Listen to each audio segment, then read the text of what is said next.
Hello friends, कैसे हैं आप सभी। उम्मीद करते हैं बेहतर ही होंगे। जैसा कि हम लोग बता दिए थे आप लोगों को इंट्रोडक्शन क्लास में कि हम लोग क्लास 10th का एक पूर्ण सिलेबस लेकर आने वाला है। उसी उसी सिलेबस उसी चैप्टर में हम लोग बता देते हैं आप लोग को कि हमारे द्वारा मैथ का अब बताया भी गया होगा कि हम मैथ का उसमें पूर्ण सिलेबस कराएंगे। जैसा कि चैप्टर 1 यानी हम लोग रियल नंबर यानी वास्तविक संख्या के बारे में हम लोग देखेंगे। इसमें हम लोग संख्याएं के बारे में देखेंगे। संख्या में इसमें हम प्राकृतिक संख्या, पूर्ण संख्या, पूर्णांक संख्या, सम संख्या, विषम संख्या और संख्या के बारे में हम लोग देखेंगे। और इसमें हम आगे एचसीएफ और एलसीएम के बारे में भी चर्चा करेंगे। और इसमें लास्ट में आता है तो हम लोग थोड़ा सा इसमें यूक्लिड विभाजन एल्गोरिथम के बारे में भी देखेंगे। ठीक है। और जिनको भी इस संख्याओं के बारे में एलसीएम के बारे में पता होगा उस वीडियो क्या कर सकते हैं, स्किप कर सकते हैं और डायरेक्ट चैप्टर पर आ सकते हैं। जिनको समझना होगा थोड़ा सा इसमें हम लोग समझ सकते हैं कि इसमें क्या क्या है। जैसे कि पहले हम लोग स्टार्ट करें, यहाँ पर स्टार्ट करें तो सबसे पहले हम लोग देखेंगे यहाँ पर कौन प्राकृतिक संख्या। सबसे पहले हम लोग क्या पढ़ लेते हैं यहाँ पर प्राकृतिक संख्या। आप सभी को मालूम भी होगा कि प्राकृतिक संख्या किसको कहते हैं। ठीक है। तो प्राकृतिक संख्या यहाँ पर हम थोड़ा देखते हैं कि प्राकृतिक संख्या किसको कहेंगे। तो गिनती की संख्या को हम क्या कहते हैं, गिनती की संख्या को प्राकृतिक संख्या कहते हैं। प्राकृतिक संख्या कहते हैं। और इसका एग्जाम्पल देखा जाए तो गिनती की संख्या कहाँ से स्टार्ट करते हैं हम लोग। जनरल सी बात है कि हम लोग 1, 2, 3 और जहाँ तक आपको याद होगा सब क्या कहलाएगा, प्राकृतिक संख्या कहलाएगा। और इसी प्राकृतिक संख्या में हम अगर इस प्राकृतिक संख्या में हम और जीरो को इंक्लूड कर देंगे, शामिल कर देंगे तो कौन संख्या बन जाएगा, पूर्ण संख्या। थोड़ा सा पूर्ण संख्या के बारे में भी समझ लेते हैं। इसी लग रहा है पूर्ण संख्या, पूर्ण संख्या। तो इसका परिभाषा क्या हो जाएगा, इसको परिभाषा लिखिए तो हम कह सकते हैं गिनती की संख्या में शून्य को शामिल कर देने पर, शून्य को शामिल कर देने पर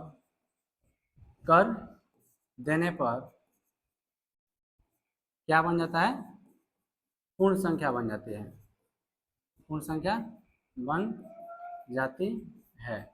इसका एग्जाम्पल की बात किया जाए, एग्जाम्पल क्या हो जाएगा, वही जो आप सोच रहे हैं वो 0, 1, 2, 3 और आगे से ही बढ़ सकते हैं। तो यह जाएगा आपका पूर्ण संख्या। तो हम लोग दो को देख रहे हैं, एक होगा प्राकृतिक संख्या, एक होगा पूर्ण संख्या। अब थोड़ा सा हम लोग चर्चा कर रहे थे किस पर, सम संख्या, एक होता है विषम संख्या। तो सम संख्या और विषम संख्या क्या होता है इसको थोड़ा देख लेते हैं।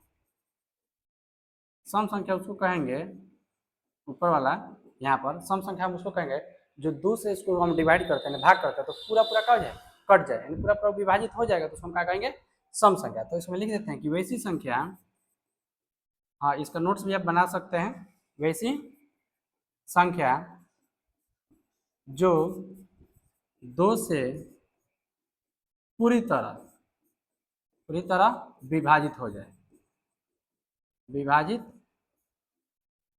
हो जाए उसको हम क्या कहेंगे, सम संख्या। इसका एग्जाम्पल की बात किया जाए तो हम इसका एग्जाम्पल 2, 4, 6, 8 ऐसे आगे बढ़ सकते हैं। तो दो नंबर इसमें क्या कर सकते हैं, ऐड करते जाएंगे। हालांकि यहाँ पर 0 भी हो सकता है, क्या से सम संख्या। अगर इसको हम डिफाइन करके थोड़ा समझना चाहें तो ऐसे मान के चलिए 4 यहाँ पे नंबर लिए हैं और क्या कह रहा है 2 से पूरी तरह, तो 2 से इसमें डिवाइड कीजिए। तो 2 से डिवाइड करेंगे तो कितना, 2 दिन कितना हो जाएगा 4। देखिए यहाँ पूरा कट गया, तो कौन सा संख्या हो जाएगा, यहाँ पर कौन सा संख्या, 4 यहाँ पर लिया था ना, 4 कौन सा संख्या हो जाएगा, सम संख्या। और यहाँ पर एक एग्जाम्पल हम थोड़ा सा समझाना चाहते हैं कि 0 भी हम सम संख्या ले सकते हैं। समझिए यहाँ पर हम 0 ऐड कर सकते हैं। तो देखिए मान लीजिए 0 हो गया, इसमें हम किससे डिवाइड करते हैं, 2 से। इसे डिवाइड करते हैं 2 से, तो 2 से मान लीजिए डिवाइड करेंगे तो 2 से तो पहले ये छोट नंबर है, इसको हम आगे तो बढ़ ही नहीं सकते हैं। और 2 1 जा 2 करेंगे तो यहाँ पर ज़्यादा हो जाएगा, तो इसको हमको क्या करना पड़ेगा, इससे कम संख्या से मैंने इसमें गुना करना पड़ेगा। तो 2 में हम किससे गुना करेंगे, 0 से। तो 2 में 0 से गुना क्या जाएगा 0, यहाँ पर 2 में क्या जाएगा 0, क्या हो गया पूरा तरह से डिवाइड हो जाएगा। ठीक है। तो यहाँ ये भी पूरा कट गया, तो यहाँ पर 0 को भी क्या कर सकते हैं, सम संख्या कर सकते हैं। ठीक है। अब आइए थोड़ा विषम संख्या। तो विषम संख्या किसको कहेंगे, तो सेम वैसे परिभाषा रखिए कि पूरी तरह नहीं कटेगा। वैसी संख्या जो 2 से पूरी तरह विभाजित ना हो उसको हम क्या कहेंगे, वैसी संख्या जो 2 से पूरी तरह विभाजित ना, उसको हम क्या कहेंगे, विषम संख्या। और इसका एग्जाम्पल की बात किया जाए तो थोड़ा सा हम दूसरे स्लाइड पे आते हैं, तो उसका एग्जाम्पल की बात किया जाए, उसका एग्जाम्पल हम लिखते हैं विषम संख्या का। जैसे मान के चलिए 1 हो जाएगा, 1 क्या हो जाएगा विषम संख्या, 3 क्या हो जाएगा विषम संख्या, दो दो नंबर इसमें ऐड करते जाइए, दो दो दो, तो क्या है 7 और क्या 9, ऐसे आगे बढ़ सकते हैं। और इसको भी हम थोड़ा समझने की कोशिश करते हैं। मान लीजिए इसमें कोई भी एक नंबर ले लीजिए, मान के चलिए हम 9 ले लेते हैं, इसको 2 से डिवाइड कीजिए, तो 2 से डिवाइड करके कितना बना 4 बना, तो कितना हो जाएगा 8, यहाँ कितना बचेगा 1, 1 क्या आ जाएगा आपका शेष, पूरा तरह से तो नहीं डिवाइड नहीं होगा, मैंने दशमलव नहीं ले जाना है, तो 1 का हो जाएगा हमारा शेष। तो ये कौन सा नंबर हो जाएगा, ये सब विषम संख्या। तो अभी तक हम 4 नंबर के बारे में देख लिए हैं, प्राकृत संख्या, पूर्ण संख्या, सम संख्या, विषम संख्या, ठीक है। अब थोड़ा सा हम लोग देखते हैं इसके आगे। एक आप सबसे अच्छा खासा सुने होंगे भाज्य संख्या, भाज्य संख्या, और एक होगा आपका अभाज्य संख्या। बेसिक से इसमें डिफरेंस है, थोड़ा समझने की कोशिश कीजिए। भाज्य संख्या, भाज्य संख्या का दो परिभाषा बोल सकते हैं। भाज्य संख्या माने वैसी संख्या जिसका फैक्टर है तो गुणनखंड, फैक्टर क्या था गुणनखंड 2 से और अधिक होगा तो उसको हम क्या कहेंगे भाज्य संख्या। 2 से अधिक क्या होगा भाज्य संख्या। और जिसका फैक्टर सिर्फ 2 हो उसको हम क्या कहेंगे अभाज्य संख्या। या ऐसे भी बोला जाता है कि भाज्य संख्या किसको कहेंगे, वैसी संख्या जो एक और स्वयं के अलावा अन्य संख्या से भी कट जाए तो उसको हम क्या कहेंगे भाज्य संख्या। एक और स्वयं से कटे तो उसको हम क्या कहेंगे अभाज्य संख्या। इसका परिभाषा ये लिखते हैं, वैसी संख्या, वैसी संख्या जिसका गुणनखंड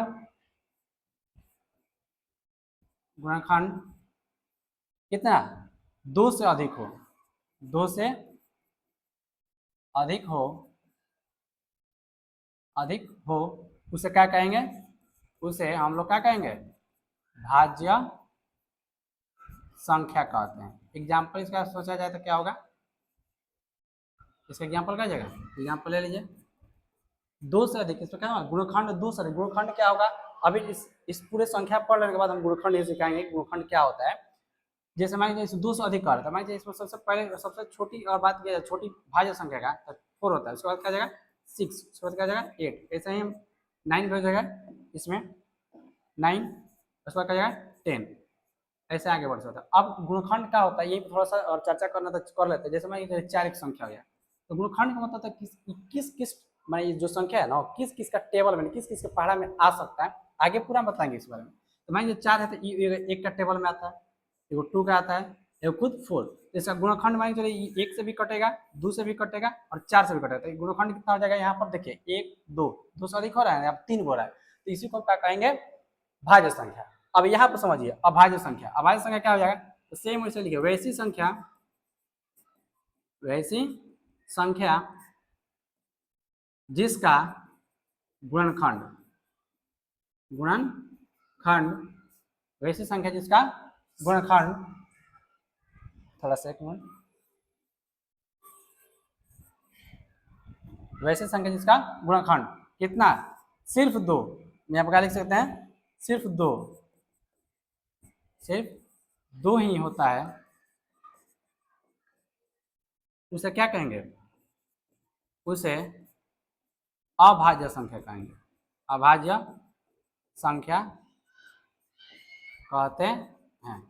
यहाँ पर थोड़ा सा गौर से समझने की बात है, यहाँ पर हम 4 लिया था, क्या आपके दिमाग में क्वेश्चन आ रहा है कि यहाँ पर 2 हो सकता है, तो 2 इसमें नहीं होगा, 2 क्या होगा अभाज्य संख्या होगा।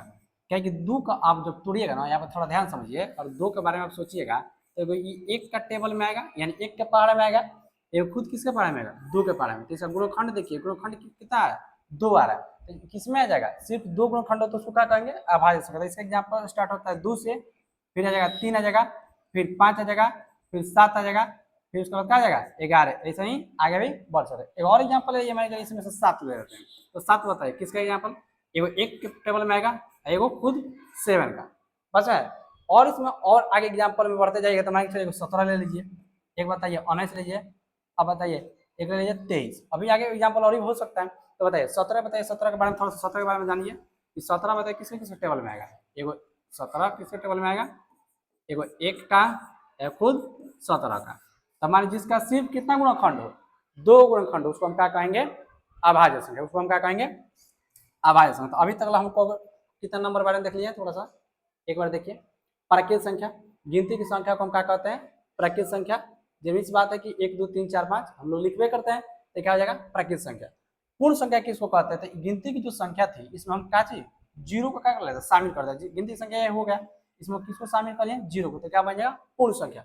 सम संख्या किसको कहते हैं, तो वैसी संख्या जो दो से पूरी तरह का हो जाए, विभाजित हो जाए। मान लीजिए इसमें से कोई भी नंबर लीजिए, मान चलिए इसमें ऐसा बता देते, मान लीजिए ले लीजिए कोई नंबर अगले लीजिए 44, इसको 2 से भाग कीजिए तो 2 दूना कितना आ जाएगा 4, ये कट गया। फिर यहाँ पे नंबर उतरेगा, फिर 2 दूना कितना आ जाएगा 4, ये भी कट गया। यानी पूरा तरह कट गया, तो संख्या क्या हो जाएगा अपने आप में, अपने आप में क्या हो जाएगा, सम संख्या हो जाएगा। बस है। वैसे आ जाए विषम संख्या, वैसी संख्या जो 2 से पूरी तरह विभाजित ना हो उसको हम क्या कहेंगे, विषम संख्या। ठीक है, तो अभी तक हम लोग 4 देखे, और इसके बाद हम क्या पढ़े थे, भाज्य संख्या। वैसी संख्या जिसका गुणनखंड 2 से अधिक हो उसको हम क्या कहेंगे, भाज्य संख्या। इसमें क्या जाएगा, वैसी संख्या जिसका गुणनखंड सिर्फ 2 ही होता है उसको हम क्या कहते हैं, अभाज्य संख्या। थोड़ा सा और आगे आइए, कुछ संख्याओं के बारे में चर्चा कर लेते हैं। ठीक है, चलिए अब एक आप सबसे अच्छा खासा संख्या के बारे में सुनेंगे, सहअभाज्य संख्या या परिमेय संख्या। परिमेय संख्या के बारे में चर्चा कर रहे थे, परिमेय संख्या। आइए क्या होता है परिमेय, परिमेय संख्या जो सबको जानते हैं, परिमेय संख्या किसको कहते हैं। अच्छा, परिमेय संख्या जानबे करता है तो उसके नीचे आप लोग क्या लिख लीजिएगा, अपरिमेय संख्या। जिसका बेसिक कमजोर है उसको जानना एकदम अत्यंत जरूरी है। परिमेय संख्या मानी वैसी संख्या, हम कह सकते हैं वैसी संख्या, वैसी संख्याएं जिसे जिन्हें P बटा Q यानी भिन्न के फॉर्म में P बटा Q के रूप में लिख सकते हैं, लिख सकते हैं, उसे हम क्या कहेंगे, उसे परिमेय संख्या कहते हैं। ठीक है, थोड़ा सा यहाँ पर गलती हो गई, इसको थोड़ा सुधार लेते हैं। ठीक, यानी परिमेय संख्या का जिसको P बटा Q के रूप में, मान लीजिए इसका एग्जाम्पल देखिए, इसका एग्जाम्पल हम बात करते हैं, यहाँ पर 2 लिख दी तो 2 क्या P बटा Q के फॉर्म में है, तो हाँ इसके नीचे हमेशा एक का छुपा रहता है। मान चलिए मान लीजिए 5 बटा 7, क्या ये परिमेय संख्या है, ये भी परिमेय संख्या है। अब मान चलिए यहाँ पर बात करते हैं रूट अंडर 16 का बात कर लेता है, क्या ये परिमेय संख्या, हाँ ये वर्गमूल इसका निकल जाएगा, 4 निकल जाएगा, 4 निकल जाएगा तो उसको हम 4 बटा 1 लिख सकते हैं, ये क्या हो जाएगा परिमेय संख्या। इसका बहुत एग्जाम्पल हो सकता है। लेकिन अपरिमेय संख्या क्या कहता है, सेम परिभाषा वही रखिएगा, मैंने वैसी संख्या जिसे P बटा Q के रूप में क्या चीज नहीं लिखा जा सकता है। लिखिए वैसी संख्या, वैसी संख्या, वैसी संख्या जिन्हें P बटा Q के रूप में नहीं लिखा जा सकता है, नहीं लिखा जा सकता है, उसे क्या कहेंगे, उसे अपरिमेय संख्या कहेंगे, अपरिमेय संख्या कहते हैं।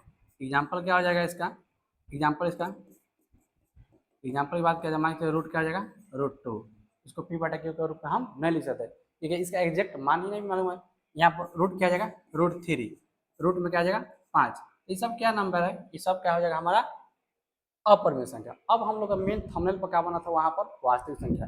अगर वास्तविक संख्या के बारे में थोड़ा सा जानना चाहें तो वास्तविक संख्या किसको कहेंगे, तो पूरी मैंने सभी संख्याओं के संग्रह को, सभी संख्याओं के संग्रह को हम क्या कह देंगे, वास्तविक संख्या कह देंगे। सभी संख्या को संग्रह क्या कह देंगे, वास्तविक संख्या कह देंगे। तो थोड़ा सा उसको एक लाइन में हम लोग चर्चा कर लेते हैं कि वास्तविक संख्या क्या है। वास्तविक संख्या, वास्तविक संख्या, वास्तविक संख्या, ठीक। तो सभी संख्याओं के संग्रह को, सभी संख्याओं के संग्रह को, संग्रह को हम क्या कहते हैं, संग्रह को वास्तविक संख्या कहते हैं। इसमें सभी नंबर आएगा, मान लीजिए दशमलव, दशमलव, पूर्ण, यहाँ एक नंबर और हमसे छूट रहा है, उसको भी हम लोग देख लेंगे। कौन सा नंबर, तो पूर्णांक संख्या। पूर्णांक संख्या धनात्मक ऋणात्मक के संग शून्य को शामिल कर देंगे तो पूरा क्या बन जाएगा, पूर्णांक संख्या बन जाएगा, ठीक है ना। तो इसमें सभी संख्या आता है। इसके एग्जाम्पल की बात किया जाता है, क्या हो जाएगा, इसके एग्जाम्पल मान चलिए इसमें 1.2 ये भी आ जाएगा, इसी में वास्तविक संख्या। कोई भिन्न वाला को वो भी आ जाएगा, कोई परमेय होगा वो भी आ जाएगा, कोई अपरमेय होगा वो भी आ जाएगा, ठीक है ना। इसमें सभी संख्याएं क्या हो जाएगा हमारा वास्तविक संख्या। अब थोड़ा सा दो संख्या के बारे में थोड़ा सा और हम लोग देख लेते हैं जो हमारा छूट रहा था। यहाँ पर सबसे पहले पूर्णांक संख्या देख लीजिए। पूर्णांक संख्या, पूर्णांक संख्या, पूर्णांक संख्या किस होगा? धनात्मक, धनात्मक, ऋणात्मक, धनात्मक ऋणात्मक संख्याओं के साथ, संख्याओं के साथ शून्य, शून्य को शामिल कर लेंगे, शून्य को शामिल कर लेने पर क्या बन जाता है हमारा? पूर्णांक संख्या बन जाता है। पूर्णांक संख्या बन जाता है। इसका एग्जाम्पल की बात किया जाए तो क्या हो जाएगा?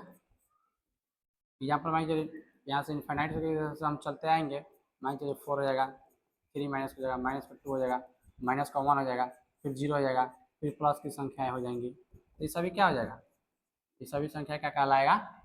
पूर्णांक संख्या। अब इसमें भी बांट कर देखा जाए तो निगेटिव का जो है, ये जो पॉजिटिव का है, तो निगेटिव का हमारा ऋणात्मक है तो इसको क्या कर सकते हैं? ऋणात्मक पूर्णांक। थोड़ा सा समझ जाइए, ऋणात्मक पूर्णांक है। और जो प्लस का है इसको क्या कहेंगे हम लोग? धनात्मक पूर्णांक। ये थोड़ा सा बड़ दिखेगा आप लोगों को, इसलिए इसको हम लोग लास्ट पेज पर कर रहे हैं। और एक संख्या और चैप्टर में आप लोग कीजिएगा, मान लीजिए एक लेसन पढ़ेगा इक्विवेलेंट एल्गोरिथम है, तो उसमें एक शब्द आएगा बार बार आप लोग, सह अभाज्य संख्या, सह अभाज्य संख्या, सह अभाज्य। अभाज्य संख्या तो हम लोग पढ़ लिए, तो एक थोड़ा सा सह अभाज्य संख्या समझिए क्या है, बस लास्ट यही टॉपिक रहेगा, सह अभाज्य संख्या, सह अभाज्य संख्या। तो सह अभाज्य संख्या किस होती है? पहले समझिए अभाज्य संख्या हम अभी बताएं। मान चलिए अभाज्य संख्या क्या है? 2 अभाज्य संख्या है ना, इसके बाद मान लीजिए 3 अभाज्य संख्या हो गया, तो ये दोनों जुड़वा हो गया, क्या हो गया? जुड़वा अभाज्य संख्या। इसका अगर एचसीएफ निकालिएगा ना, एचसीएफ अभी फिलहाल के लिए याद कर लीजिए कि एचसीएफ क्या निकलता है, जो हम लोग अगले टॉपिक में देखेंगे, थोड़ा सा लंबा वीडियो हो जाएगा, इसलिए हम इसमें एचसीएफ एलसीएम नहीं बताएंगे, ठीक है ना। तो इसको हम क्या कहते हैं? जुड़वा अभाज्य संख्या। तो हम कह सकते हैं वैसे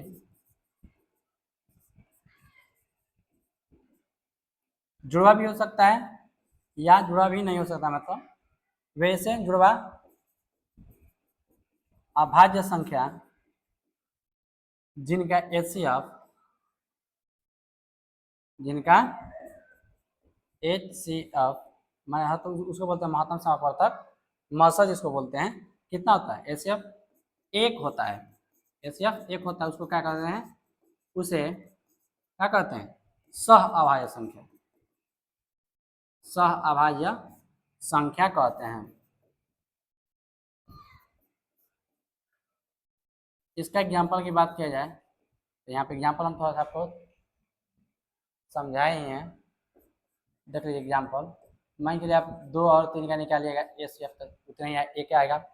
यहाँ पर 3 और 5 का भी एचसीएफ निकालिएगा तो कितना आएगा? 1 आएगा। यहाँ पर 5 और 7 का निकालिएगा तो कितना आएगा? 1 आएगा।